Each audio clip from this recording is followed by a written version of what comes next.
Bonjour, bienvenue dans la série sur la physique des particules.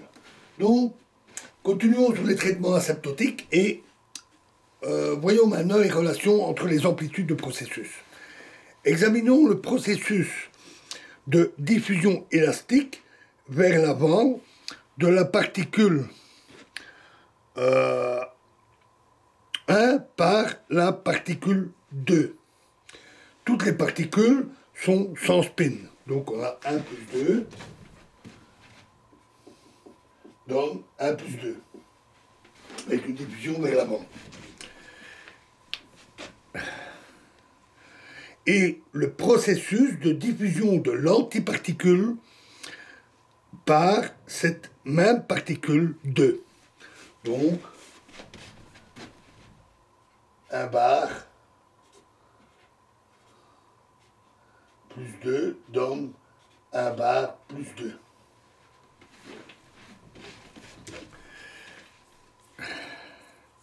Alors, soit sigma 1 et sigma 1 bar, sigma t, pardon, et sigma t bar, les sections efficaces totales de diffusion de ces deux processus.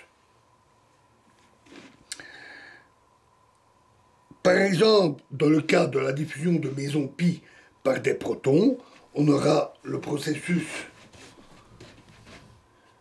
pi plus proton, donc pi plus proton, et le processus pi moins plus proton vers pi moins plus proton.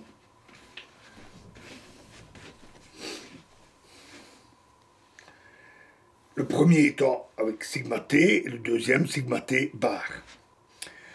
Utilisons, alors premièrement, les propriétés analytiques de l'amplitude par rapport à la variable S qui se déduisent des axiomes de la théorie quantique des champs.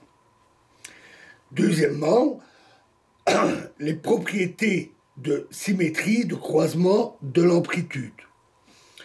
Troisièmement, d'autre part, supposons que dans le domaine asymptotique, S tendant vers l'infini, pour les énergies, les parties réelles des amplitudes de processus, partie réelle de fst et partie réelle de f bar st, sont petites devant les parties absorptives, ce qui est plausible. Plus précisément, limite quand S tend vers l'infini de fs0, puisque c'est l'amplitude de diffusion vers l'avant, on va l'appeler fs, donc partie réelle de fs sur imaginaire de fs ln de s tend vers 0. Et de même, pour le deuxième processus, en mettant les f bar. Et quatrièmement, les sections efficaces asymptotiques totales sigma t et sigma t bar des processus tendent vers des constantes finies C et C bar.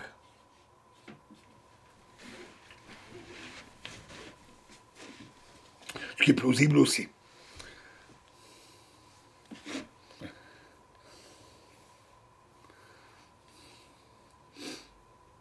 Donc, sigma 1 sigma t tend vers C quand S tend vers l'infini, et sigma bar t tend vers C bar. Alors, ces conditions entraînent l'égalité des sections efficaces asymptotiques totales des deux processus de diffusion de la particule et de l'antiparticule sur la même cible, c'est-à-dire sigma t égale sigma bar t. Cette égalité a été obtenue pour la première fois par Pomeranchuk et s'appelle donc le théorème de Pomeranchuk. Alors, voici sa démonstration. Au lieu de S, introduisons une nouvelle variable, E, égale S moins M1 carré moins M2 carré divisé par 2M2.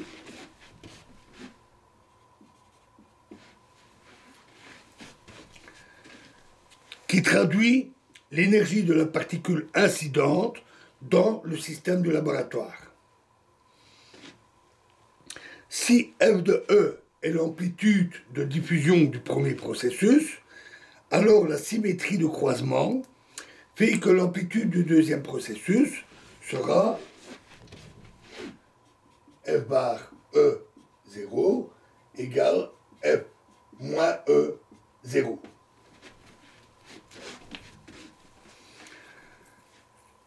Formons la combinaison antisymétrique des amplitudes. Donc on va noter 2FA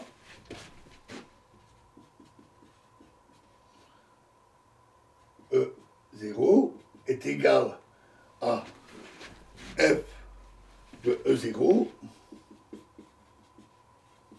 moins F bar de E0. Et le but est bien sûr de déterminer, de montrer que FA est égal à 0, c'est-à-dire que les amplitudes sont égales. Nous verrons la suite dans la prochaine vidéo. Je vous remercie.